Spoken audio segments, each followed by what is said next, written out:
خیبر پختونخوا کی وزارت اعلیٰ کی ذمہ داریاں سہیل آفریدی کے سپرد کرنے کا اعلان کرتا ہوں۔ بسم اللہ الرحمن الرحیم، ایاک نعبد و ایاک نستعین۔ میرے پاکستانیوں، خیبر پختونخوا کے حالات کے تناظر میں وزیر اعلیٰ کی تبدیلی ناگزیر تھی، اور یہ ایک آئینی عمل ہے جو اس ملک کے دوسرے صوبوں میں بھی ہوتا آیا، اور اس میں کسی کو مداخلت نہیں کرنی چاہیے تاکہ یہ عمل جلد از جلد مکمل ہو۔ اگر کسی نے اس میں مداخلت کی کوشش کی تو بھرپور احتجاج ہوگا۔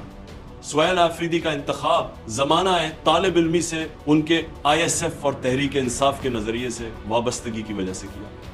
یہ فیصلہ تحریک انصاف کی الیکٹیبلز کی جگہ گراس روٹ ورکرز کو فیصلہ سازی کے عمل میں شامل کرنے کے بیانیے کو بھی تقویت بخشتا ہے۔ خیبر پختونخوا کے وزیر اعلیٰ کی تبدیلی کو بعض حلقے میرے خاندان کے افراد سے جوڑنے کی کوشش کر رہے ہیں، جو کہ سراسر غلط ہے۔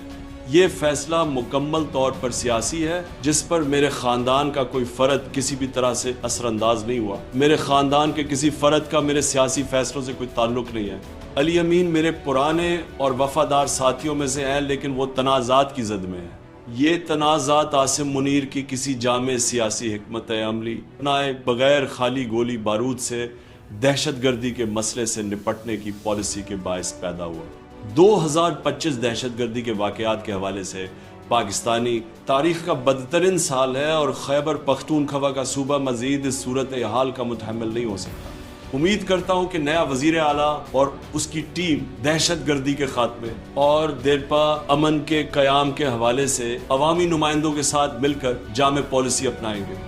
میں گزشتہ 2 دہائیوں سے دہشت گردی سے نپٹنے کی واضح حکمت عملی بیان کرتا رہا ہوں۔ اسی حکمت عملی کے باعث تحریک انصاف کے 3.5 سالہ دور حکومت میں دہشت گردی پر بہت حد تک قابو پا لیا گیا۔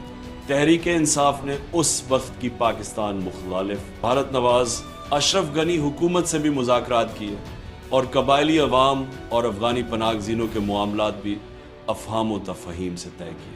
2021 میں اس وقت کی فوجی قیادت نے ہتھیار پھینکنے والے دہشت گردوں کو واپس بسانے کا منصوبہ پیش کیا تھا، مگر اس منصوبے کو خیبر پختونخوا اور قبائلی علاقوں کے ہمارے منتخب نمائندوں نے مسترد کر دیا تھا۔ اس منصوبے پر ہمارے دور میں عمل نہیں ہوا، لیکن اب حقائق کے برعکس تحریک انصاف کی حکومت پر یہ سراسر جھوٹا الزام لگایا جا رہا ہے کہ ملک میں دہشت گردی اس دور میں بسائے گئے دہشت گردوں کی وجہ سے پیدا ہوئی ہے۔ قوم کو بتایا جائے کہ کون سے دہشت گرد کب، کہاں اور کیسے بسائے گئے۔ کبھی یہ کہا جاتا ہے کہ پاکستان میں دہشت گردی کی ذمہ دار افغان حکومت ہے، جس کی تائید سے افغانستان میں بسنے والے دہشت گرد پاکستان میں کارروائیاں کرتے ہیں، اور کبھی کہا جاتا ہے کہ دہشت گردی دہائیوں سے پاکستان میں بسنے والے افغان مہاجرین کی وجہ سے۔ یہ دونوں باتیں ہی غلط ہیں، کیونکہ لاکھوں افغان مہاجرین کو بے عزت اور رسوا کر کے نکالنے کے باوجود دہشت گردی بڑھتی جا رہی ہے۔ یہ متضاد بیان عاصم منیر کے مسلط کردہ عوام دشمن نظام کی بدحواسی کو ظاہر کرتے ہیں۔ دہشت گردی سے نمٹنے کے حوالے سے میرا موقف ہمیشہ سے دو ٹکرا ہے۔ تاریخ بھی گواہ ہے دہشت گردی کے خلاف اگر باقاعدہ سیاسی بصیرت اور حکمت عملی کے بجائے صرف طاقت کا استعمال کیا جائے تو ناکامی ہی مقدر بنتی ہے۔ ملٹری آپریشن کے نتیجے میں ہونے والا کولیٹرل ڈیمیج عوام کو انتقاماً ہتھیار اٹھانے پر مجبور کر دیتا ہے، اور یوں یہ سلسلہ بد سے بدتر ہوتا چلا جاتا ہے۔ سیاسی انتقام میں میرے خلاف مسلسل بے بنیاد مقدمات نہ صرف بنائے جا رہے ہیں بلکہ بار بار دہرائے جا رہے ہیں۔ توشہ خانہ، القادر، سائفر، عدت اور پھر توشہ خانہ سمیت کئی چھوٹے بڑے مقدمات مجھ پر اور میری اہلیہ بشرا بیگم پر صرف اس لیے بنائے گئے ہیں تاکہ میں جھک کر حقیقی آزادی کا عزم تھرک کر دوں۔